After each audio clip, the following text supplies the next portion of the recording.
Welcome to episode 37 of House of Experts. Have with us today a bundle of intelligence, bundle of stories, a bundle of success waiting for you to share with us all your stories, Anand. Guys, as I was saying before, I had a chance to have a quick chat with Anand before, and I don't want to let the cat out of the bag, but you guys are in for some serious learning today and some serious inspiration. So, without much ado, let me go ahead and introduce to everyone Anand Jen, who is the co-founder of CleverTap. He's also of Burp fame, for those of you know, the company he sold to a large media conglomerate back in 2009.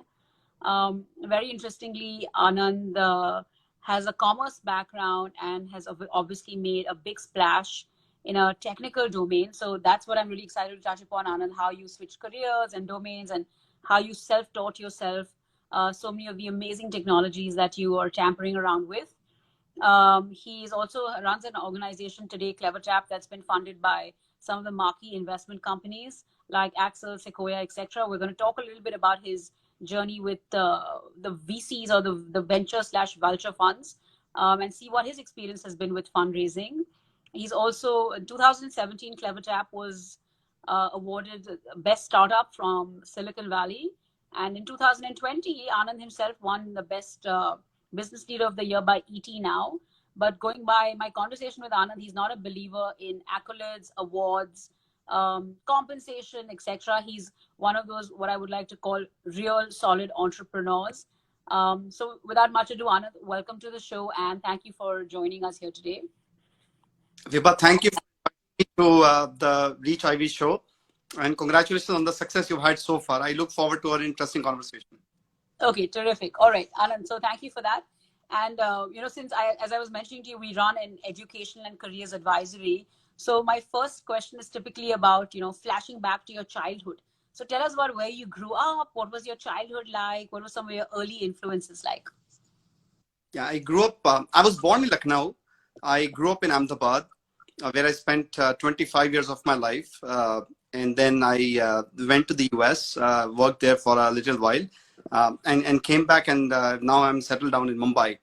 But talking about my childhood, it was, I was a very curious kid. I was interested in tinkering with the electrical stuff, electronics, anything that had a screw at the back of it, I would open it up, whether it was watches or television sets or refrigerators or whatever, right? So I was very bad in academics. I was not a great, bright student. Much to the amusement of my parents, they would give me examples of my cousin brother who's much more accomplished, like, IIT Bombay and all that. And I was just not, I just couldn't get my head to, maybe I was more curious, right? Maybe it was just me that, I like to kind of, I'm more of a hands-on person as opposed to go read a book and try to understand how the world works. That's how it was. So you liked tinkering with objects, not very academic. Okay. Not very. So what happened after school? Where did you do your college, and how did this interest in commerce happen? Or was it just sort of like, okay, I have to go to college, I'll just study something? What's the story there? So my all my schooling and my college was all done in Ahmedabad. I studied in St. Xavier's, Mirzapur. Again, with a bunch of very, very smart and very bright kids who are extremely accomplished today. My college was, since I was not very good in academics, I took the commerce stream and I graduated from a college called the Southern Arts and Commerce College. But my choice with electronics or electrical stuff spans much before that, right? When I was in my 8th grade, I realized that I actually enjoy opening up things, understanding how they work. And some of these things come naturally to me, right? How to kind of, open something up, put it back together. And I started experimenting with, you have a soldering iron, you have some DIY books that you bought off the flea market. And I started experimenting with electrical stuff, right? Trying to, repair an electric iron or, like a fan, get the coiling done, things like that. And then I graduated to repairing electronic stuff, right? Cordless phones, VCRs. I mean, these are things that probably kids don't know these days. Sure. But you would watch movies on a VCR, like you put a cassette and all that, tape recorders. So I would do that. I would repair that, and then I got it was a happen chance, but I got familiar with the software and programming, things like that, and I enjoyed that more and more. Like so, again, I was probably in my 10th grade when I wrote my first program in a programming language called GW Basic, and you self-taught yourself GW Basic. I taught myself GW Basic. There were no in Ahmedabad. There were no places you could go learn. There were no books Wow. available. This, of course, is pre-Google. There is no resources online. The only thing available to us was, you could go rent a computer for half an hour. And when I say rent, it's like, they give it to the kids to play a game, etc. In Vikram Sarabhai Labs. Vikram Sarabhai was the founder of ISRO and played an extremely, important role. But in Vikram Sarabhai Labs, which was like, I would take a bicycle, go about 20 kilometers from where I lived. And this was 8th, 9th grade, right? Get hands on a computer. I had no idea what programming was. Like, it was just like, hey, this is something that you can press keys and, like you can play a game, right? So to me, it was more like a game console. Sure. One day I accidentally entered the edit mode where I saw some code and then I changed some numbers, went back into the game mode. And I think that's, that light bulb went over my head, like, that, hey, you can change things on the screen without having to solder things, right? Without having to manufacture things like what I would do in electronics or electrical stuff, right? Sure. And I think I enjoyed that because, you just needed a machine. You don't need anything else to program. Okay, that's interesting. I'm going to take that code away. You just need a machine and nothing else to code. Okay, great. All right. Interesting nugget coming up there. So, when we spoke earlier, you said you started your own sort of private limited company at a very young age. Can we talk a little bit about that and what was the genesis of that? Like, when did your sort of interest in programming marry an entrepreneurial interest? When did that happen? Yeah. So, I not good in studies, so you don't pick a career, right? You don't pick a line. That means you do everything. So part of me was, still fixing electronics. Part of me was writing code. And some other part, like, as in different times of the day, I would go and assemble computers, desktop PCs. Again, growing up in Ahmedabad, you have this entrepreneurial genes in you. You figure out, okay, I can actually set up a company and I can start doing this for a living. Again, coming from an extremely humble background, we used to live in a one-bedroom rented apartment. It seemed like a get-rich-quick scheme, right? Hey, I can call myself managing director of this company. I can these things. Yeah, you want to you want to rise up in life, right? The one it is through being a good student, academics, like going to good colleges, things like that. Other thing is figuring out these kind of things. Right. And I did that. Like I at the ripe age of 19, I became a managing director of my own company, Spring Infotech Private Limited. We ran a excise bonded warehouse, like a manufacturing unit, proper manufacturing unit. But within 2 years, I had to shut it down because I was not mature enough to run a business, and I had a fight with my founder. And at an impulse, we decided to kind of part ways and shut down the business. Okay, so very early sort of learnings coming in terms of entrepreneurship, what to look for in a co-founder, etc. So it's great. You started off very early. What happens next? I know that at some point you finished your education here in India and somehow ended up in the US. So tell us how that happened. Yeah, that's a very interesting part of my journey, and probably a foundational block for where I am today in life, right? After I shut down my private limited company, like I did nothing for like about a month. And Vibha and everyone else, who's listening in, I used to work 21 hours a day. I kid you not. I used to sleep 3 hours a day. I've done that for 5 years straight. Wow. So it's occasional weekend or like a short time. This is 5 years straight, sleeping 3 hours. I would not advise anyone to do that, by the way. But I somehow was superhuman around that time, and I did that. So I did nothing for a month, and then one day I'm looking at the classifieds in the newspaper. I decide to become a salesperson. I go, join a company that's selling modems and browsers.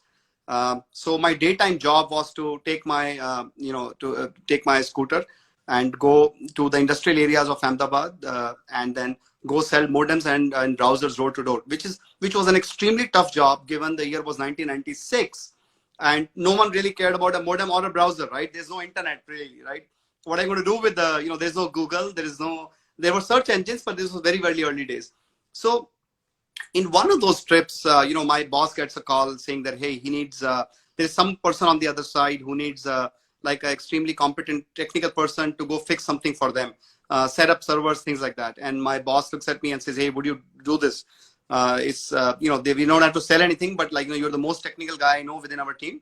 Sure. And you go do that. And, I took my scooter, I went down to the address, and I helped the person set up, the internet, like web servers and SMTP servers. These are email, like we have. How did you know how to set up SMTP servers? I 21 hours a day you'd work, right? So you grab everything off the internet, you read the last thing, and those days, you would read RFCs. I would set up these things on my desktop, like my boss's machine. I did not have, right? So I was like a sales guy in daytime. In the nighttime, the boss, when he would, before he would leave, he would give the keys of the office to me. And because he knew I would be online all night. Oh, wow. Right? Surfing the internet, reading up, trying to kind of, learn programming, do whatever, right? And I think that's, the education can happen outside of your schooling also, right? And we've heard this, right? Like life is a continuous learning, education, all of that. And I think, I've lived that. So you homeschool yourself, you work school yourself, and you basically have all these skills. Okay, terrific. Okay. Yeah. So geography, history, all of that was very boring, right? Chemistry was boring to me because, I could not apply it somewhere, right? I could not, like, if I learned about history, now I voraciously read about history. I go travel, all over the world. These geography dots connect now. But going back to my story, I set up the modem, I came back, and that was the end of conversation. This person was super impressed with me. He actually offered me a job. He said, just to give everyone context, my salary back in the days was 2,500 rupees a month. What year are we talking about? Talking about the year 95, 96. Oh. 96 actually, and it is poor even then. Like, trust me, it's not, yes. It's horrible salary, right? And this guy says, I'll give you 10 times the money you're making because we are going to work on an offshore project, and can you come join my team? And I blatantly refused. I don't switch, just because the pay is more, or you wherever you are, like, as an entrepreneur, try to improve things, right? So I was very loyal to my boss because he gave me this opportunity. No manager in those days would hand over the keys of the office and be in the office all night, right, without any record of what the person did. So my boss trusted me with that, and I had to kind of be loyal to the person. Okay, I hope a lot of young millennials are hearing what you have to say. You did not shift jobs just for a salary raise, and it wasn't just the salary raise, a 10x raise. Yes, it was 10x. It would not involve me going out in the 45 degrees of heat in Ahmedabad. It would mean office program all day, all night, right? I did not pick the job. And then, I did a short stint at CDAC. CDAC is a Center for Development of Advanced Computing. It's an institute run by the government. They made India supercomputers back in the days, Paras and Param. Sorry. I did some, again, it's a miracle, I would say, of sorts. There are 10,000 people that apply every year, and they select about 70. They used to select, now there are a lot more centers all over India. I was one of the lucky ones to be chosen. I selected Delhi as my center. I did a 6-month, extremely intensive course there, where they taught programming, like, you go through the motions of learning computer science. Again, whatever you can learn in 6 months, right? It was very intense. I went through all programming languages, C++, Windows programming, Visual Basic, VC++, Java. Okay. But you got some formal training then there in programming. Yes. Again, whatever you can pack in 6 months, right? So being a workaholic, being, not, I gave it my 110%. I was there. And guess what, when I come back, so that was the time, this was the year 98. Offshoring in India is at the peak. There are companies that, India's being recognized as one center where you can body shop, like, you can set up centers here. Y2K is just about to take off. And we had a lot of placement opportunities from the campus, from CDAC. I did not take any. I had to come back to Ahmedabad. I went to my boss, where I used to sell modems, and he said, Anand, you are overqualified for the job right now. You don't have to, there you will find something better to do. Like, if you don't find, you are always open, but Sure. go ahead, try something else. So I found job with like a private limited, like a software company. They're proper software. I enjoyed it. One day, the VP of engineering sends out an email to everyone like, hey, there's an important visitor that's going to come to our campus tomorrow. So everyone, please, shave up, wear ties, nicely ironed shirts, polished shoes. So just everyone look like, your absolute best because we have an important guest that's going to come over. Uh, and there were a few people that chosen, to kind of, show up in the town hall. Not everyone was invited. We were about 200 plus people, and they had selected about 30 people to show up in the town hall.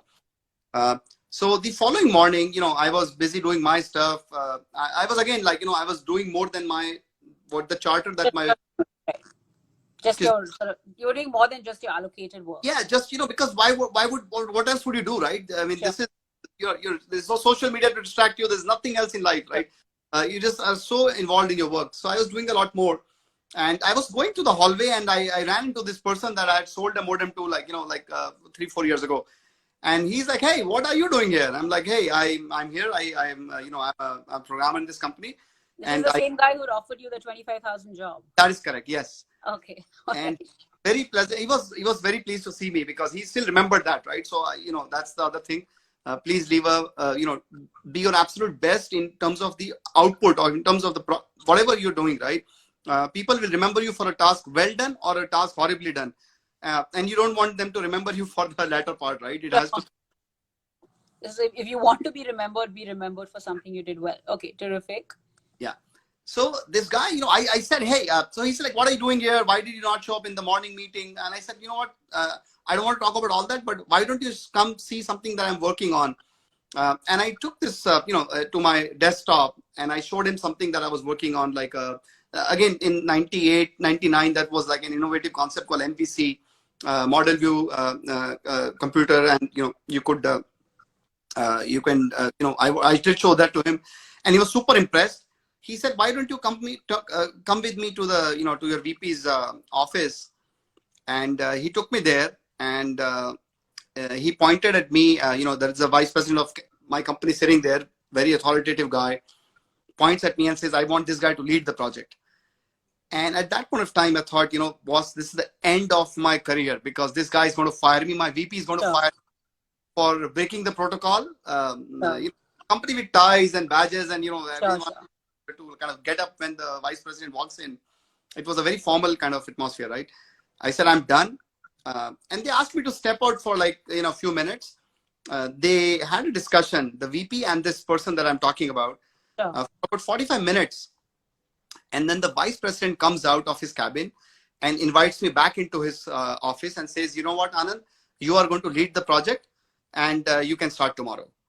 Wow. So that's, in terms of opportunities, again, like, I keep saying this, that you have to get lucky, right? And this was one of those manufacturing luck moments. Yeah, but it's also, I mean, you had history with the guy. It was not just pure fortune, right? It was obviously your caliber, meeting him 4 years down the line. He remembered me for a job well done, right? For refusing to join him, right? Sure. So the takeaway is like, make sure you always do your job well and turn down the first job offer you get. Okay. All right. So let's fast forward a little bit, maybe to Burp. If you could, tell us, what was your time in the US life briefly, and then how did Burp happen? Yeah, I spent, so that gentleman then, offered me a job in the US. It was too good to refuse. I took up that offer. I worked in the Silicon Valley for about 3.5 years. Wow. And I went up to Seattle. So that was a very hot startup that, this person founded. $200 million in their first round of funding. So extremely hot during the heydays, just before the dot-com crash. And it was a dot-com of sorts, right? So I had a good ride there. Worked in Seattle for about 3 years. And then I decided to come back to India in 2006. Uh, and when I came back, I wanted to start, like, I wanted to run my own startup. I had seen what a startup ride looks like, what the journey looks like, and I wanted to do something. And this idea of a place where you could go find reviews for places to eat, discover new places, and do a little evaluation before you order food, etc. That was kind of taking shape, and that was the start of Burp. So we came back. So I came back and I managed to convince someone else, also to my co-founder, to join me in the journey.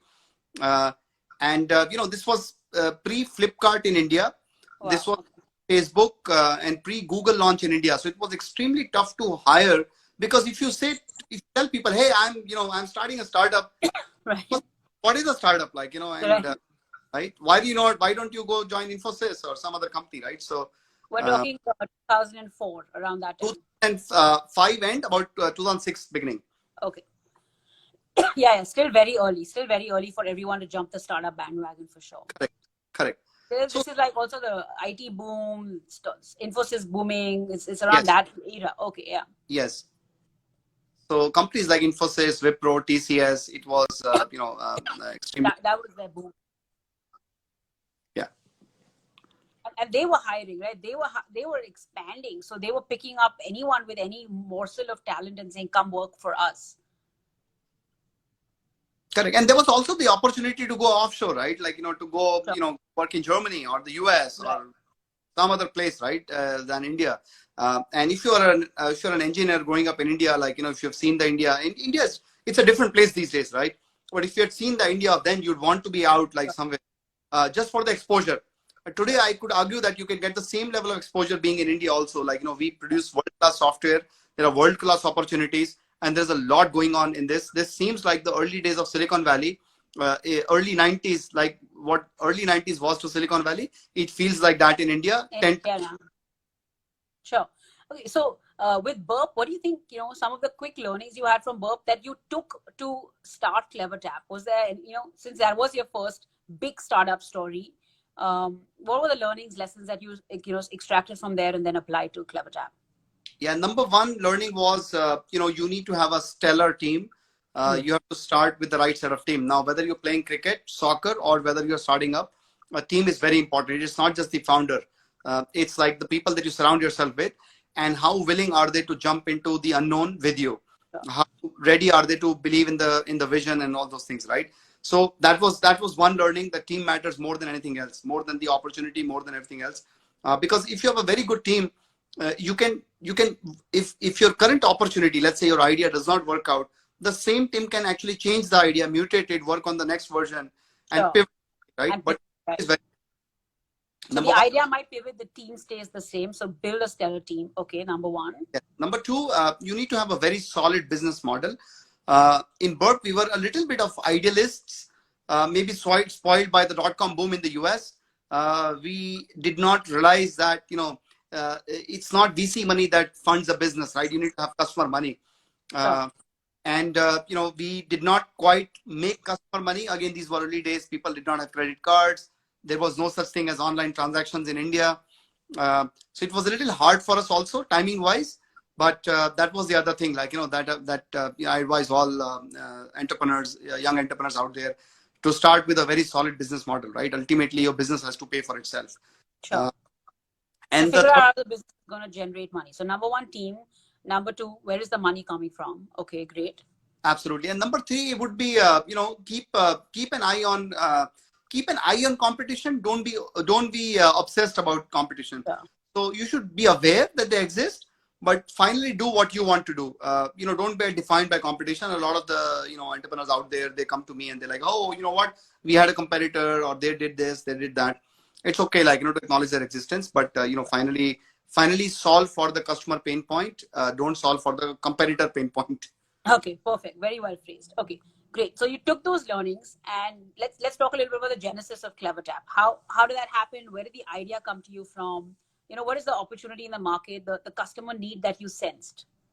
Yeah, so CleverTap, the genesis of CleverTap happened when I sold Burp to Network 18, and I was there for about 4 years. That's where I met my other founders as well for CleverTap. And the idea was very simple, right? Why do we receive unsolicited communication? Why do we get these messages from brands? Or if I go shop online, why do I see products that are not meant for me, right?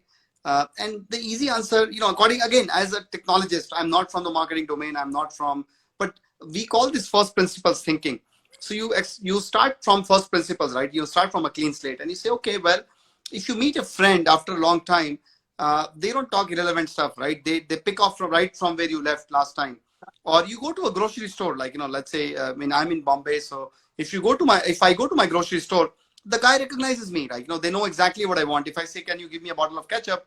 He's not going to cross sell, upsell, or say, you know what, instead of ketchup, why don't you try something else, right? They're going to hand me the bottle of ketchup and Sure. I come back home, right? So it's not, even like the offline people, I mean, offline, instances kind of have solved this, right? And The they have your customer. Yeah, you're talking meaningful stuff, right? Why can't online guys do it? And then you realize that online, actually, there are different departments, right? There is product, there is marketing, there are some data analysts and all that, right? And product actually cares about different metrics than marketing, and no one has a complete picture of the user. No one knows fully, like, what my user wants, where the user is from, and what did they do on my website or on my app today. And if you can solve that holistically, you can achieve a fantastic user retention. And let me explain user retention, right? User retention is very simple. It means how many users who have tried your product are you able to retain, right? How many people come back to your product, right? So Sure. if I buy a movie ticket from an app, how would I go back to buy movie tickets again from that app, right? Or Sure. whatever, right? So that's what, it's a simple problem. It's an extremely hard problem to solve, though, right? Just because you need to So understand. are you firstly servicing only digital businesses, or is this brick and mortar as well? Yeah, we serve a combination. So we started digital first. We started with Okay. the apps, people with online presence, or companies with online presence, and now it has gone to pretty much everything, right? You serve offline brands. You serve a combination of online and offline. For example, one of my customers is Lenskart, and Lenskart is they have physical stores as well as their online.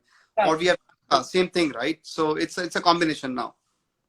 Okay. So what do you do? How do you serve the customer? Can you just, if you could just simplify and break it down for us, what do you guys do? What does the product do? Yeah, it's a very simple proposition, right? CleverTap will help you understand what the users do on your app or on your website or in physical locations, number one. Number two, they will help you identify your pain points that happen within your app or your website. For example, there is a new visitor or the new user that has downloaded your app and he's having trouble trying to log in or sign up, or they came in for regional content, right? They came in for, say, Malayalam movie or something, right? So we help you identify that and then communicate with the user in a meaningful way, both when they're within the app as well as when they're away from the app. So to build up that example, right? If I came looking for a Malayalam movie, it is best that I don't send you notifications about Bhojpuri movies or Punjabi movies and so on and so forth, right? Or if I have low levels of trust, you could probably offer me a trial. Or if I have trouble like registering or signing up, you would help me with that, right? So these are small nudges, things. To put it concretely, we help you, one, build a 360-degree profile of every single visitor or user that's using your app. Number one. Number two, we deploy machine learning and AI to help you understand what will the users do or what their needs are. And three, we help you communicate with the users across a very wide variety of channels, whether you're sending emails or SMSs or notifications, or whether you're communicating with the users on Facebook. We help you, with these channels of communication in a very personalized way. So you sort of, it's a software that you've sort of created that integrates and sits on the customer's platform as well. Yes. So the category of software we run is called SaaS, Right. software as a service. It's available on the cloud, so any business can come sign up, and you take a few days to integrate CleverTap in your app on your websites, and then you're in business, right? Then you get a dashboard like like view of sorts, where you can see how many new people are showing up, where are they from, what are my users doing, who are my loyal users, who are my champions, who are the users who were loyal to me like a few months ago, but have now gone away. Like they've not visited my app, like, in last, I don't know, 3 months, right? And can you send them some sort of a communication offer, something to get them back into your app, right? Maybe do a product survey saying that, hey, what did we do wrong? Can we understand the behavior? Who's uninstalling my app? So yeah, so that's the software that we offer, and we are we are category leaders in our in the marketing automation category. And the software is something that we've invented. We have invented this technology that if you think of extremely large apps, extremely large, like very popular apps rather, not large apps, right? Think of content apps, think of ride hailing apps. We power a lot of those. We probably power the largest in the world, and we do all of this stuff in real time. Wow. Okay. Wow. Okay. This makes, I mean, if I haven't seen the back end and I haven't seen the product, but in terms of the need gap that you're fulfilling, if I ran a large digital organization and if you were able to tell me and identify for me the customer journey, the glitches, the customers' pain points, how many customers came back, how many have I lost? I mean, this is the stuff that any entrepreneur, any CEO helming such an organization would want to know. Yes. So you've clearly sort of hit the nail on the head. So how do you do it, right? So we've understood what the service is. If possible, if you could just break down for us, the AI and the ML and the big data and all these buzzwords buzzing around us, how does it actually work for a business like yours? How do you use AI and ML to deliver? Yeah. So ultimately, it's about predictions, right? Like, can you predict which user is going to be, which user is going to transact, or which user is going to be pissed off, right? Or a person who just landed up, let me use a simple example, right? Like if you're running a physical store and a person walked in, let's say running an electronic store, and you see a person who's walking in, right? Now, depending upon how involved are they within your store, like are they actually going, or they're browsing, or they're just there like a few seconds, you can kind of get a gut feeling of whether this person is going to transact, buy something, or they're just here to like browse, window shop, and go out, right? If you We help you do the same behavior, we help you kind of predict the same thing online. So just because someone has downloaded an app does not mean they are going to be They're actually, using the app, yeah. right? I mean, we have like hundreds of apps on our phones, right? I mean, Oh, the on the screen number, I don't know, 7 or 8, like on your phone. fine, yeah.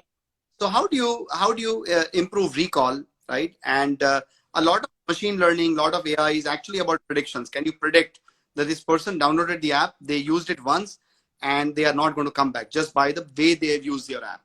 Or if someone wanted to try out something but they did not do that, uh, and when I said personalized communication, it also means that based on, so let me make it concrete with an example, right? Let's say there is a I'm checking, I bought tickets, right, from a travel agent, from an online travel agent, OTAs as they call them. And I'm Sure. off the Mumbai airport because my flight's at 8 o'clock. And at 7:15, which is 45 minutes before the flight, there's a gate change. So instead of 68B, it's now 37A.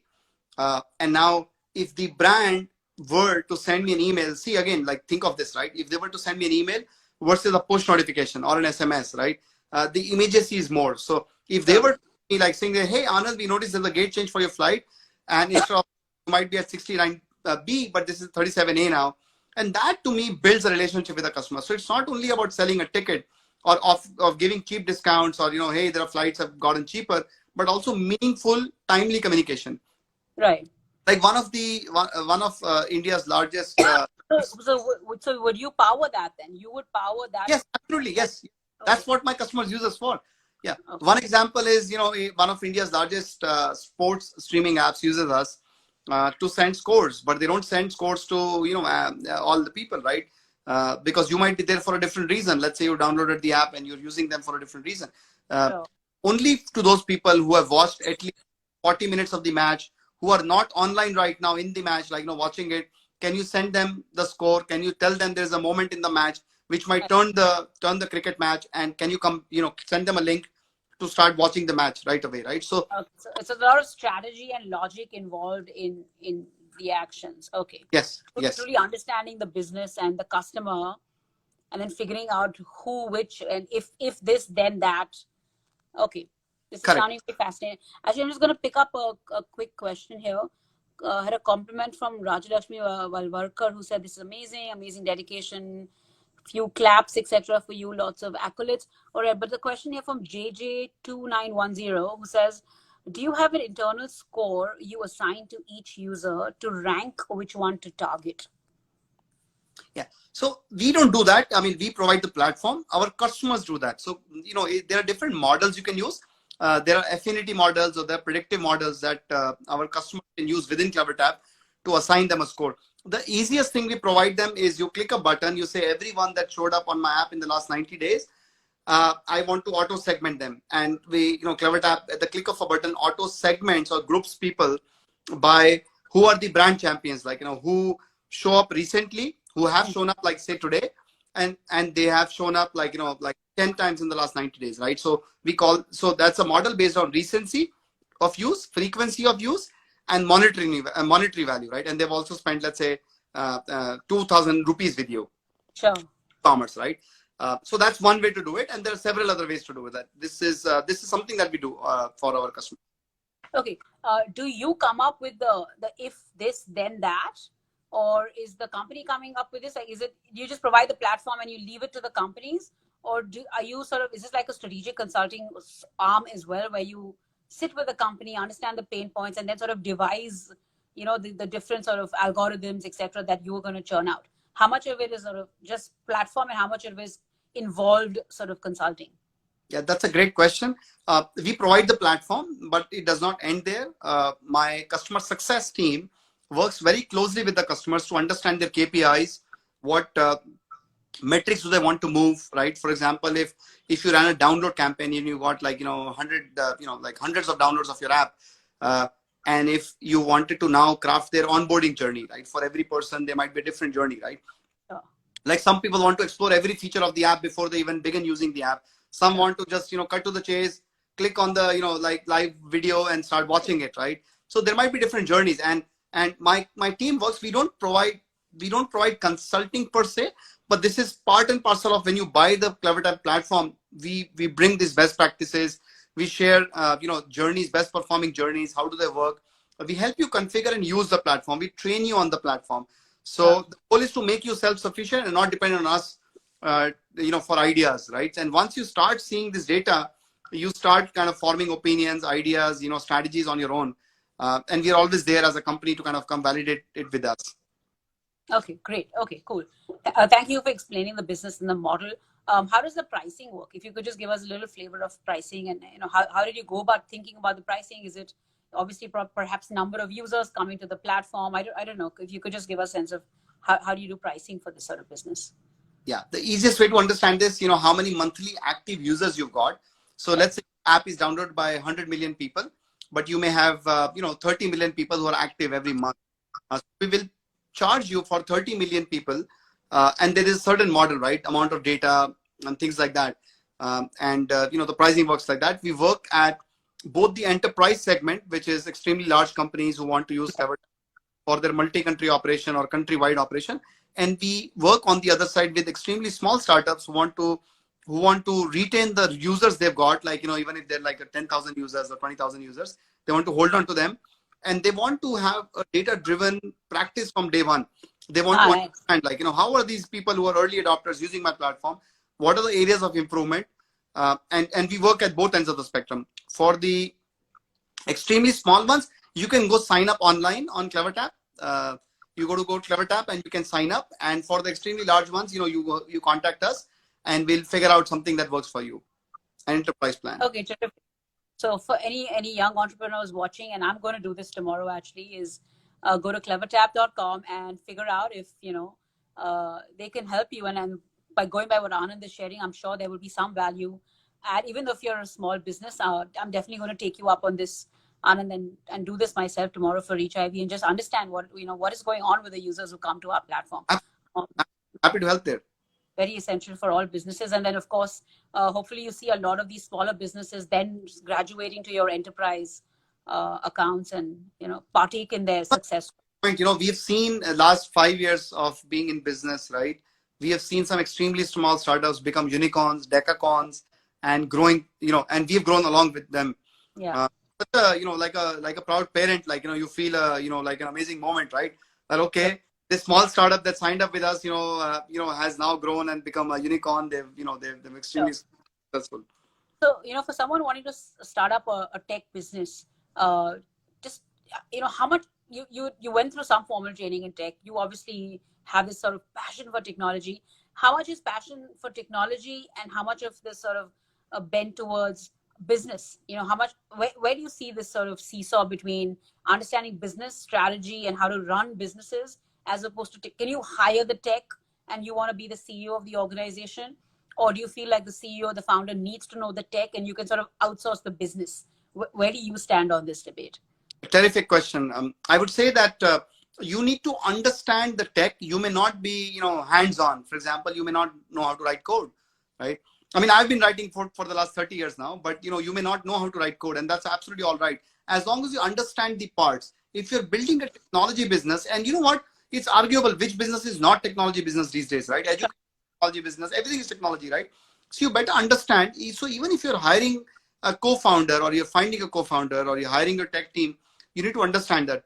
But what is non-compromisable is the ability to understand the business. You have to know the business you are in Sure. to change or improve that business, right? So it is not superficial. It will take you a lot of time, extremely deep dives to understand, what the business is all about. Once you understand the business, you can be in control of your business, and then you can, you can change that. So yeah, I would focus on the business. Technology is a means to the business. It's not the other way around. Okay, wow, terrific. Thank you for that honest submission. Huh? Coming from someone who is actually a technocrat and so deeply passionate about technology. Thank you for that candid response. I also want to touch a little bit about, what we were speaking about earlier, how did you start up? Is yours a classic, like I started in the garage and now this is the story? Or did you start, having tasted success with Burp? Did you already have some level of resources where you were able to fuel your startup? If you just run us through that journey of like where you started and what the evolution has been and where you are now. Yeah, so I think I don't believe in hedging. So when we started up, we actually quit our jobs.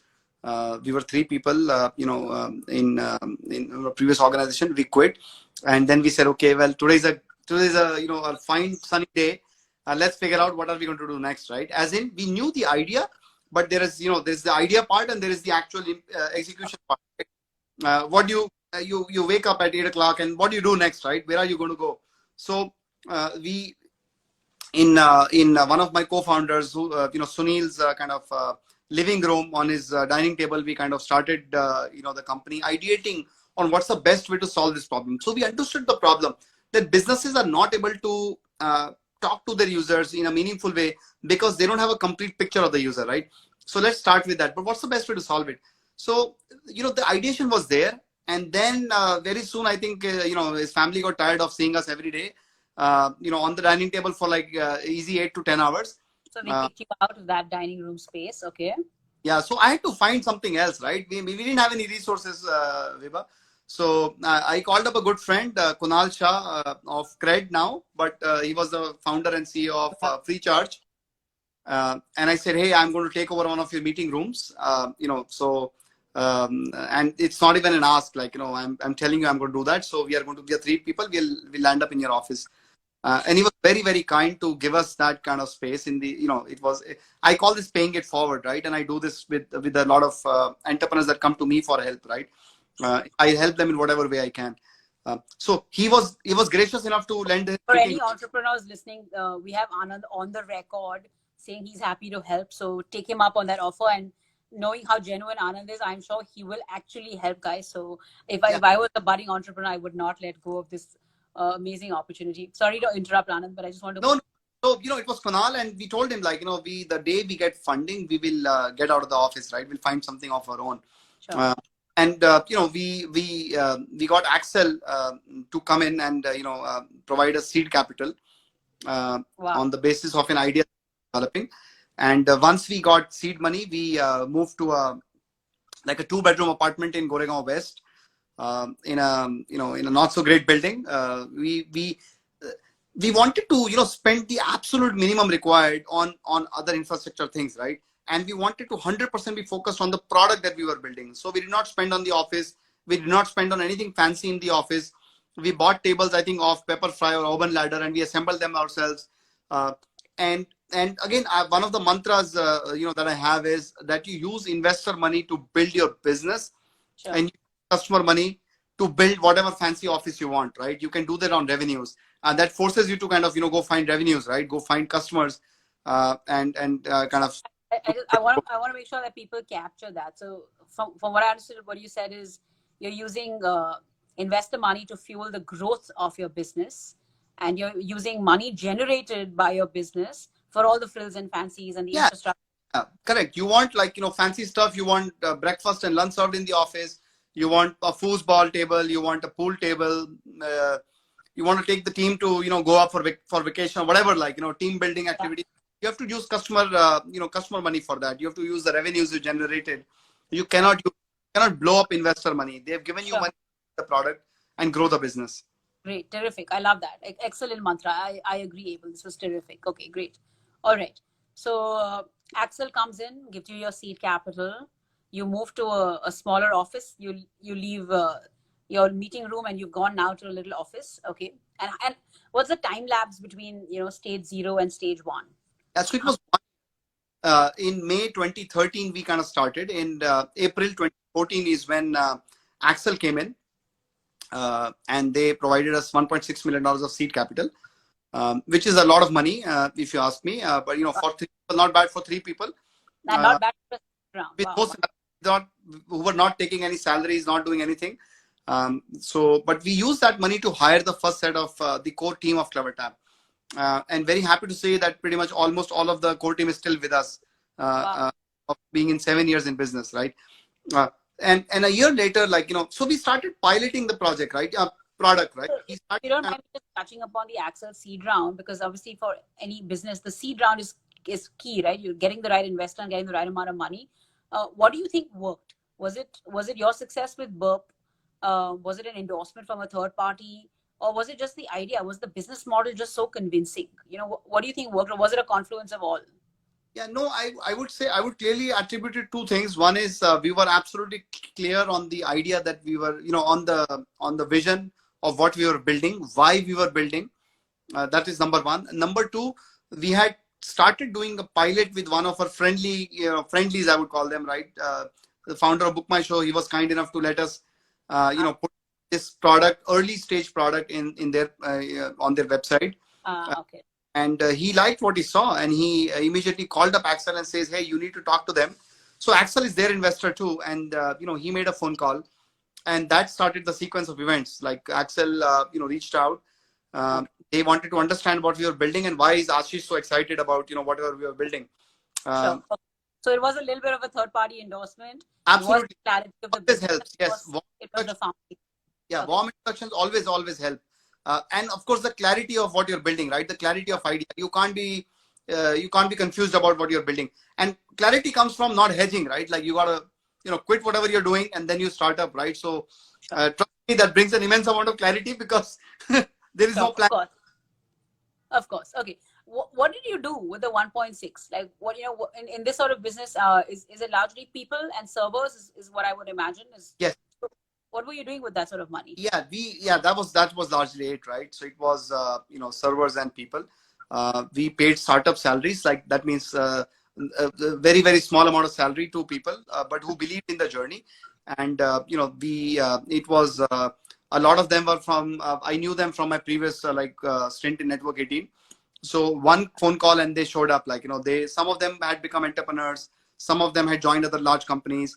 And they said, "Anand, anything for you?" And they quit those companies and they joined us back. So clarity of vision not only helps when you are raising a investment round, but also helps early stage employees, right? They have to believe in the also. So we were very fortunate. We hired 7 people in the early days. I mean, other than that, the capital was largely untouched. We put that money. Our rent was 25,000 rupees a month for a 2-bedroom apartment so it was not even an office, it was an apartment. Like one of those office friendly apartments, right? Which let you run an office if you don't make too much trouble. and we put that money in a fixed deposit. Like, we didn't touch that money. Uh, uh, Okay. Okay. All right. So what happens next? So you raise the money from Axel. You yeah, hire a bunch of people. yeah, and we started ferociously working on the product. Like, there's nothing else. We didn't work on the website. There was no brand. There was nothing. The first logo of CleverTap, was something that I drew in 2 minutes on MS Paint. And I told my founders, this is going to be the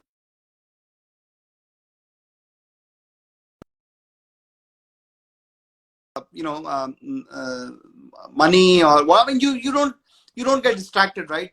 The product is the reason that you are going to exist, and you focus on the product, and that's what we did. Sure. And a year later, we got Sequoia Capital to come in. Sequoia invested in our Series A along with Axel. In 2019, we raised two back-to-back rounds, our B and C rounds of capital. And in total, we have raised about $76 million of capital. $76 million. Wow. Okay. And this is largely being still spent on people and servers, or is the money now going elsewhere? No, that's the two big line items we have: people and servers. We of course have a marketing team now, and they're responsible for things like demand generation, brand, customer marketing, all those things. We have customer success. That's one of the large teams of CleverTap. So if you're a customer or a potential customer of CleverTap, we'll work with you. We'll help you understand how to use the product to the best capability and things like that. Uh, we've invested in engineering and product. Those are again that's the thing we know very well to do. Of And course. we have now a global presence, right? We are present across 6 geographies. We are present in India. We are present in South Asia, Singapore, Indonesia, Kuala Lumpur, and Vietnam. In the Middle East, in Europe, in North America, and in South America. Anu, when you're saying you have a presence, is this like a front presence in terms of the marketing and the client base, or is it in terms of just having coders and programmers across these No, so, geographies? yeah. So our engineering/product team is split between the US and India. Okay. I say presence, it means there are customer success people, there are marketing folks, sales guys, all of that across these regions. You're servicing companies across these regions. Okay. Yeah, we have team presence, like so we have offices and to serve customers and to get more business. Okay. Wow. Terrific. That's $76 million is a terrific amount of fundraising. In the initial, you said within the first 4 years, from seed to Series A, and then the second two rounds of funding, right? Yes, almost 6 years, I would say, because 2013 is when we began, in 2019. So yeah, 5 years. 5 Here's when we raised the yeah. Okay. So, can you share a little bit of some experience, like in terms of fundraising, what works, what doesn't work? How do you manage VCs? For a lot of people, this whole perception of these are vulture funds, and they come in and they take these large stakes in your company, and they set all these terms and conditions. How have you been able to navigate the perils of venture investing, and take away as an entrepreneur the benefits of that sort of trust and money and credibility that comes with it? So if you could. That's a very relevant question, I would say. Like with everything in life, there are good actors and there are bad actors. Right. Investors also come in both the flavors. We were lucky enough to find the right set of investors both in Axel and Sequoia, and later in Tiger Global, who joined us in the journey. I think it's very important. It's not the size of the check that they're cutting or how shiny their brand is, right? You have to work at an individual level with the partner that you're going to end up with, right? In us, I think we were, we spent some time with the partners. We knew that these were the people who would challenge us, who would inspire us, who would, ask us to dream big and to go, make those dreams happen, right? So I think there are a lot of bad actors out there, right? So you have to be very, very careful. Please do background checks. Talk to existing investee companies, like just to kind of find out. It's an interview process, right? Just because someone is willing to cut you a check doesn't mean you take it and you kind of make them a part of your journey. Be and very and that's a lesson that you learned very early on. If someone's Yes, willing to cut a check, doesn't mean you necessarily take it. correct. Okay, terrific. I'm so engrossed in talking to you. I just realized we're running out of time here. But thank you for sharing that nugget as well. It's not just the brand of the fund or the amount of money they're giving you. It is the individual partner who you will be then collaborating with, who then becomes your sounding board and your advisor. Okay, that's a great takeaway, and actually something that no one on the show has brought up before. So thank you for bringing a new dimension to that. I'm so sorry I have to let you go. I feel like I have another 50 questions for you, and I'm going to just reach out to you separately, and we can probably have that conversation off air. But this has been absolutely terrific, humbling journey. Completely rags to riches, but you seem so modest in your demeanor, in the way that you speak, in the way that you've been sharing. I mean, there's so much success that's entrapped within you, but you don't let any of it seep through. The modesty and the minimalism and it's just such a humble attitude is really endearing. Thank you from the bottom of my heart, Anand. It's been great and amazing learnings for all of us. And I mean, I don't need to wish you any more luck or success, because I think anyone listening to this show is going to be convinced that the sky is the limit for you. And if there's anyone who deserves it, it's you, Anand. So wishing you all the very best from reachiv.com. And we'll keep tracking your journey. And I'm sure we're going to see this absolutely explode. Vibha, thank you so much for the kind words. There is a lot I need to achieve in life. There is a lot many people ahead of me, or people I learned from. But it was so good talking to you, sharing the journey. Even if it inspires a few people to do a little bit better in their life, it was completely worth it. So thanks again for having me here, and I wish you all the best for Reach Ivy. Thank you, sir. Thank you so much, Anand. Have a great one. Thank you. Guys, we're going to let Anand Jen exit the chat now. Thank you all for staying tuned in. For anyone who tuned in, hey, thank you, Rajalakshmi. Thanks everyone for your comments. Shri Charan Hegde, thank you. Swapnil BRKR, if that's you. Yes, we need that quote on a t-shirt. We need many of his quotes on our t-shirts. There were lots of great nuggets today. Thank you guys for tuning in. We'll be back on Tuesday with a very different expert. We're going to go from artificial intelligence and machine learning to classical music. We're going to have one of my favorite Indian classical vocalists, who is also a statistician, believe it or not, talk about her journey from stats to music and understand some of those similarities. Stay tuned. And for anyone who tuned in late, this entire video will be available on Vibha Kagzi's IGTV, Reach IV's IGTV, on YouTube, on our website, and on a bunch of podcast platforms, including Spotify. So all our episodes are on podcasts as well. But thank you guys for watching. And is there any way we can learn from him and his team? I suggest you send him a message, Sricharan, and hopefully he will get back. Going by his words, he seems very accessible and very warm. So please do go ahead and send him an email and ask him for an internship. I'm sure he'd be kind enough to offer you one. All right, guys, I'm going to sign off now. Thank you so much for tuning in. Thanks, Sricharan, for your question. Take care.